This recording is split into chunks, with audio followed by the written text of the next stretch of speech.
si Xie Zijiang. Hindi po, Your Honor. Hindi po, okay. I'd like to put that on the record, Mr. Chair. The person in question is si Xie Zijiang. Nung I'll just put this on the sideline lang because I will touch back on this one again, Mr. Chair. Nung nakarang mga hearings, sinabi niyo po sa Senado or dito sa Congress na ikaw ay Pilipino. Tama po ba? Yes po, Your Honor. And sabi niyo na dito kayo lumaki. Tama po ba? Yes po, Your Honor. Dito kayo ipinanganak. Tama po ba? Yes po, Your Honor. I have my Filipino birth certificate po. And dito din kayo, na Pilipino din, mga magulang ninyo po. Nanay ko po ay Filipina po.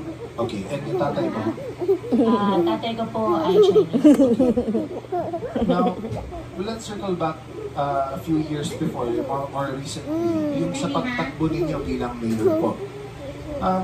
Ano ulit yung naging rason ninyo kung bakit kayo gusto or bakit kayo nag-desisyon na tumakbo bilang mayor ng Bamban?